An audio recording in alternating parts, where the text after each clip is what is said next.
అక్రమ్కి అది ఇష్టం లేకపోయినా అభినవ్ మాత్రం అభినవ్ సన్ ఆఫ్ సంజయ్ అసలైన టైగర్ అభినవ్ అని నమ్మాలంటే తనతో ఫైట్ చేసి గెలవమని సవాల్ విసురుతాడు బల్కంపేట్ బాలరాజ్. అక్రమ్కి అది ఇష్టం లేకపోయినా అభినవ్ మాత్రం ధీమాగా ఛాలెంజ్ యాక్సెప్ట్ చేస్తాడు. ఆ క్షణం అభినవ్ని చూశాక అక్రమ్కి నిజంగానే వేటకి సిద్ధమైన పులిని చూసినట్టుగా అనిపించింది. కానీ ఎందుకో అతను కొంచెం కంగారు పడుతూ ఉన్నాడు.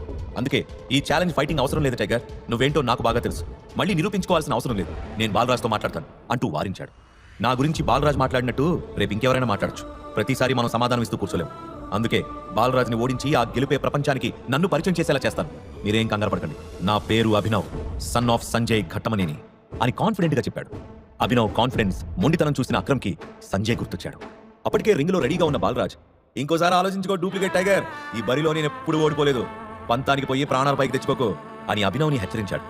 అభినవ్ ఎడమ చేత్తో జుట్టుని వెనక్కి తోసుకుంటూ, ఈ బరిలో నువ్వెంతో మందిని ఓడించుండొచ్చు కానీ సంజయ్ ఘట్టమనేని కొడుకు, I mean the real tiger ని మాత్రం ఎప్పుడు ఫేస్ చేయలేదు కదా, ఎవరి బలమెంతో మరికొంచెం సేపట్లో నీకే తెలుస్తుంది అని పొగరుగా అన్నాడు.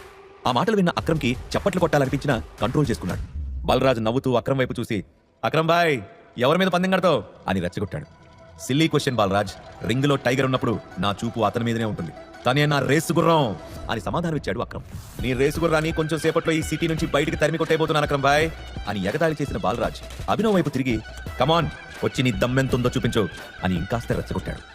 అభినవ్ కూల్ గా రింగ్ లోకి ఎంటర్ అవగానే అభినవ్ మీదకి దూకాడు బాలరాజ్. ఇద్దరి మధ్య ఫైట్ స్టార్ట్ అయింది. బాలరాజ్ లో చాలా పవర్ ఉందని అభినవ్కి ఇట్టే అర్థమైంది. ఆ మరుక్షణమే బాలరాజ్ పిడికిలి చాలా ఫాస్ట్ గా అభినవ్ మొహం మీదకి వచ్చింది. దాన్ని ఊహించలేదు కానీ ఫ్రాక్షన్ ఆఫ్ సెకండ్ లో దాని నుంచి అభినవ్ తప్పించుకున్నాడు. తండ్రి దగ్గర చిన్నప్పుడు నేర్చుకున్న ఫైటింగ్ టెక్నిక్స్ ని ఆశ్రమంలో ర్యాగింగ్ చేసే పిల్లల మీద ఉపయోగించిన అభినవ్కి చాన్నాళ్ల తర్వాత మళ్లీ ఉపయోగించాల్సిన అవసరం ఇప్పుడు ఏర్పడింది. ఇక తన పంచ్ మిస్ అవడంతో మరోసారి అటాక్ చేయడానికి సిద్ధమయ్యాడు బాలరాజ్. కానీ అభినవ్ మెరుపు వేగంతో కదిలి బాలరాజు వీపుపై బలంగా గుద్దాడు. దాంతో విసురుగా రింగ్ మీద పడిపోయాడు బాలరాజ్.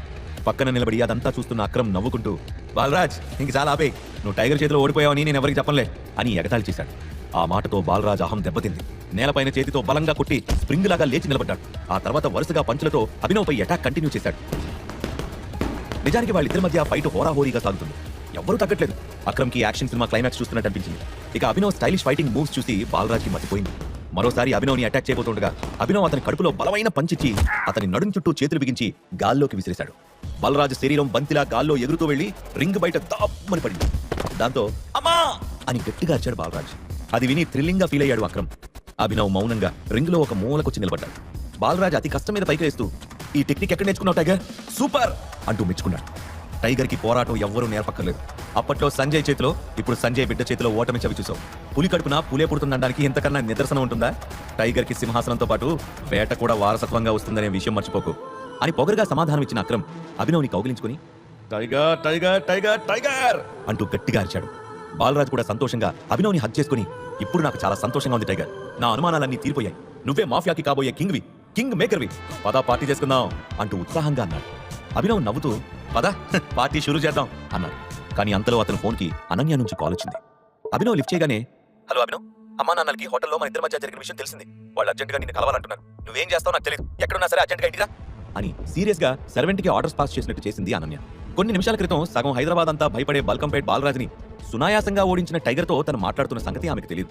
ఏంటి ఇప్పుడు రావాలా అని అభినవ్ షాకింగ్ గా అడగడంతో, అంత షాక్ అవ్వాల్సిన అవసరం లేదు, నువ్వు మొదలుపెట్టిన సమస్యకి నువ్వే ముగింపు పలకాలి, లేట్ చేయకుండా త్వరగా అంటూ డిమాండింగ్ గా చెప్పి ఫోన్ డిస్కనెక్ట్ చేసింది అనన్య. అభినవ్ మొహంలో మారిన ఎక్స్ప్రెషన్స్ ని గమనించిన అక్రమ్, ఏమైంది టైగర్, ఈజ్ ఎవ్రీథింగ్ ఓకే అని అడిగాడు. ఎస్ ఆల్ గుడ్ అని సమాధానం ఇచ్చి బాలరాజ్ వైపు తిరిగి, ఐఎమ్ సో సారీ, నేను మా అత్తమామలు కలవడానికి వెంటనే వెళ్ళాలి అని చెప్పాడు అభినవ్. ఏంటి టైగర్, నీకు పెళ్ళైపోయిందా అని బాలరాజు షాకింగ్ గా అడగడంతో, అదో పెద్ద కథలే, మళ్ళీ కలిసినప్పుడు చెప్తాను అని బదిలిచ్చాడు అభినవ్. అక్రమ్, మనం మనోజ్కి ఫోన్ చేసి టైగర్ తిరిగి వచ్చాడన్న విషయం చెప్పేద్దాం అని హుషారుగా అన్నాడు బాలరాజ్.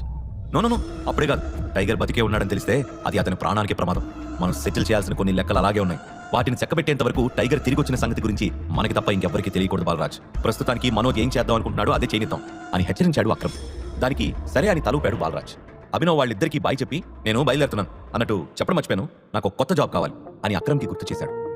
ఇంతే కదా చిటికలో పని, నువ్వు దాని గురించి వరి అవ్వాల్సిన అవసరం లేదు టైగర్ బేట, నేను నా సెక్రటరీకి చెప్తాను, నువ్వు రేపు ఆఫీస్కి వెళ్ళి ఆమెను కలువు అని సలహా ఇచ్చాడు అక్రమ్. అభినవ్ వాళ్ళిద్దరికీ షేక్ హ్యాండ్ ఇచ్చి బయటకు వచ్చి ఆటో బుక్ చేసుకున్నాడు. సరిగ్గా ఆటోలో కూర్చుంటున్నప్పుడు అక్రమ్ పరిగెత్తుకుంటూ వచ్చి చిన్న బ్యాగ్ ఇచ్చాడు. దానివైపు అక్రమ్ వైపు అయోమయంగా చూసి, ఏంటిది అని అడిగాడు అభినవ్.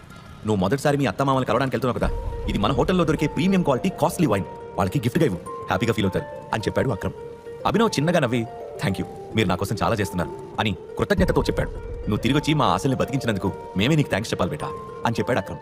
అక్రమ్ మాటలు విన్నాక అభినవ్కి చాలా ఎమోషనల్గా అనిపించింది. ఇక అక్కడి నుంచి అనన్య ఇంటికి ఆటోలో బయలుదేరిన అభినవ్ మనసులో ఎన్నెన్నో ఆలోచనలు వేగంగా పరుగులు తీశాయి. అనన్య పేరెంట్స్ని ఫస్ట్ టైం కలవబోతున్నాను, వాళ్ళు నన్ను చూసి ఎలా రియాక్ట్ అవుతారో ఏంటో అని అనుకుంటూ వాళ్ళ ఇంటికి చేరుకున్నాడు. హాల్లో ఉన్న సోఫాలో అనన్య పేరెంట్స్ షర్మిల, రాజీవులు కూర్చుని ఉన్నారు. చిన్న స్మైల్తో లోపలికి ఎంటర్ అయిన అభినవ్, నమస్తే ఆంటీ. నమస్తే అంకుల్, నా పేరు అభినవ్, మీకోసం ఒక చిన్న గిఫ్ట్ అంటూ విష్ చేసి వైన్ని అందించాడు. రాజీవ్ చూపు ఆ బాటిల్ పైన పడింది. అరే, ఇది చాలా ఖరీదైన వైన్ కదా షర్మిల, ఒకసారి దీన్ని చూడు, మనం జర్మనీ నుంచి తెప్పించాలనుకున్న వైన్ ఇదే కదా అంటూ దాన్ని ఆమెకిచ్చే ప్రయత్నం చేశాడు. బయట పడుతున్న వర్షం వల్ల ఆటోలో వచ్చినప్పటికీ అభినవ్ కొంచెం తడిసిపోయాడు. అందుకే అభినవ్ వైపు షర్మిల చిరాగ్గా చూస్తూ, అసలు వాడు అవతారం చూసారా, వేసుకోవడానికి సరిగ్గా బట్టలు కూడా లేవు, అలాంటి వాడు ఈ వైన్ కొనగలడా? ఖచ్చితంగా ఎక్కడో చోట దొంగతనం చేసి ఉంటాడు. మన కూతుర్ని మాయ చేసి లోబర్చుకుందే కాకుండా మనల్ని కూడా ఇలా ఆశ పెట్టి కుక్కలాగా తిప్పుకోవాలని చూస్తున్నాడు వెధవా అంటూ ముఖం మీద కొట్టినట్టు మాట్లాడింది. ఆ మాటలకు అభినవ్ మనసు గాయపడింది. ఆంటీ, ఒకసారి నేను చెప్పేది వినండి, నేనెవ్వరిని మాయ చేయలేదు, అలాగే ఎక్కడ దొంగతనం కూడా చేయలేదు అని సీరియస్గా చెప్పాడు. అనన్యకి వాళ్ళ తాతయ్య అంటే చాలా ఇష్టం. అలాంటి పెద్ద ఆయన ముందు నా బిడ్డ తలదించుకునే స్థితికి తీసుకొచ్చాం. రెడ్ హ్యాండెడ్గా మీ ఇద్దరిని పట్టుకున్న తర్వాత కూడా బుకాయిస్తావా? నా కూతురు పేరు మీద ఉన్న ఆస్తిని లాక్కోవాలనే నువ్వు ఇదంతా చేస్తున్నావు కదా అని మాటల తూటాలు పేల్చింది షర్మిల. నిజానికి అనన్యతో కలిసి ఒకటే బెడ్ పైన పడుకున్న మాట నిజమే, కానీ ఆ రూమ్లోకి ఎలా వెళ్లాడో అభినవ్కి కూడా తెలియదు. ఇప్పుడు ఆ విషయం చెప్పినా వాళ్ళు నమ్మరని అతనికి బాగా తెలుసు. అందుకే వాళ్ళని కన్విన్స్ చేయడానికి ప్రయత్నించకుండా సైలెంట్గా ఉండడమే బెటర్ అనుకున్నాడు. అభినవ్ వైపు కోపంగా చూసిన షర్మిల మరింతగా రెచ్చిపోతూ, చెవిటోడు ముందు శంఖ ఊదినట్టు నేను ఇక్కడ గొంతు చించుకొని అరుస్తుంటే నువ్వు మాట్లాడవేంటి, ఈ పిచ్చిదేదో మాట్లాడుతూ ఉంటుంది, నాకెందుకని సైలెంట్గా ఉన్నావా అంటూ అభినవ్ కాలర్ పట్టుకోవడానికి ట్రై చేసింది. ఆమెను అడ్డుకున్న రాజీవ్, షర్మిల ఆగు అంటూ ఆమెను ఆపి, అభినవ్ నువ్వు కూర్చో అని సీరియస్గా అన్నాడు. షర్మిల మాత్రం అభినవ్ వైపు కోపంగా చూస్తూనే ఉంది. రాజీవ్ మాట్లాడుతూ, చూడు బాబు, అనన్యకి ఇదంతా ఎలా జరిగిందో తెలియదు, కానీ ఏదేమైనా మీ ఇద్దరి మధ్య ఉన్న రిలేషన్ అయితే మారదు అని చెప్పాడు. అనన్యను కలవకపోతే అసలు అక్రమ్తో అభినవ్కి పరిచయం ఏర్పడి ఉండేది కాదు, తానే టైగర్ అని నిజం బయటపడేది కాదు. కాబట్టి అనన్యను వదిలే ఉద్దేశం అభినవ్కి అస్సలు లేదు. అందుకే అనన్యతో పాటే ఉంటూ ప్రపంచం దృష్టిలో ఆమె బ్యాడ్ కాదన్నది రుజువు చేయాలని డిసైడ్ అయ్యాడు అభినవ్. ఇంతకీ నువ్వేం జాబ్ చేస్తున్నావు అని ఆరా తీశాడు రాజీవ్. నేను డెలివరీ బాయ్గా పనిచేసేవాడిని అంకుల్, కానీ ఈ రోజే నా జాబ్ పోయింది అని డల్గా చెప్పాడు అభినవ్. ఆ మాటలు వినగానే షర్మిల ముఖంలో రంగులు మారిపోయాయి. ఆమె కోపంగా ఇంకేదో అనబోతూ ఉంటే రాజీవ్ అడ్డుకుంటూ, మరేం పర్వాలేదు, నువ్వు తొందరగా కొత్త ఉద్యోగం వెతుకో, ఇంకొన్ని రోజుల్లో మీ పెళ్లికి మంచి ముహూర్తం ఉందని మా పంతులుగా చెప్పారు, అప్పట్లోపు జాబ్ తెచ్చుకుంటే మంచిది అన్నాడు. అభినవ్ సరే అని తలపడంతో, నీకు చెప్పాల్సింది అయిపోయింది, ఇంక నువ్వు బయలుదేరచ్చు అంది షర్మిల. అభినవ్ వెంటనే పైకి లేచి అక్కడి నుండి బయటికి నడిచాడు. చూసారా వాడి పొగరు, చేతిలో ఉద్యోగం లేదు కానీ అంబానీ కొడుకులాగా బిల్డప్ కొడుతున్నాడు. వాడు ఏం ఘనకార్యం చేశాడని ఉద్యోగం నుంచి తీసేశారో ఏంటో, అసలు ఇలాంటి వాడికి ఎవరైనా జాబ్ ఎందుకు ఇస్తారు అని కోపంగా అరిచింది షర్మిల. ఆవిడ మాటలతో ఓపిక నశించిన అభినవ్ వెంటనే వెనక్కి తిరిగి, ఆంటీ చూస్తూ ఉండండి, నా కోసం జాబు వెతుక్కుంటూ వస్తుంది అని కాన్ఫిడెంట్గా చెప్పాడు. అంతసేపు సైలెంట్గా ఉన్న అభినవ్ అలా మాట్లాడేసరికి షర్మిల, రాజీవులు ఇద్దరూ అవాక్కయ్యారు. నాకు మంచి ఉద్యోగం వస్తే అనన్యాన్ని చేసుకోవడానికి నేను అన్ని విధాలా అర్హుణ్ణని ఒప్పుకుంటారా అని సూటిగా అడిగాడు అభినవ్.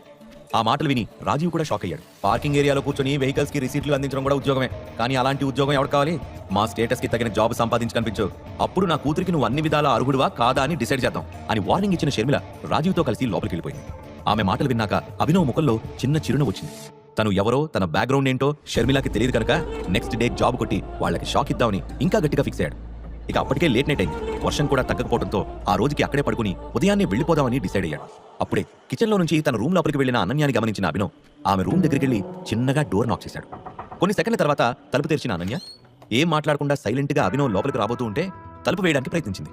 దాంతో డోర్కు అడ్డంగా కాలు పెట్టిన అభినవ్, ఏం చేస్తున్నావు అనన్య, నన్ను లోపలికి రానివ్వు, ఈ రోజు ఇక్కడే పడుకుని రేపు వెళ్ళిపోతాను అని చెప్పాడు. ఇక్కడ పడుకుంటావా, మైండ్ పనిచేస్తుందా లేదా నీకు అని కోపంగా అరిచింది అనన్య. మీ అమ్మా నాన్నని కలవడానికి నువ్వే రమ్మని చెప్పావు కదా అని ప్రశ్నించాడు అభినవ్. అలా అని నిన్ను నా గదిలోకి రానిస్తానని ఎలా అనుకుంటున్నావు అని అనన్య కోపంగా అడిగింది. మరైతే నేను ఎక్కడికి వెళ్ళాలి, మన ఇద్దరం లైఫ్ పార్ట్నర్స్ అని ఆల్రెడీ చెప్పాను కదా, ఇద్దరం ఒకే గదిలో పడుకుంటే ఏమవుతుంది అని ప్రశ్నించాడు అభినవ్.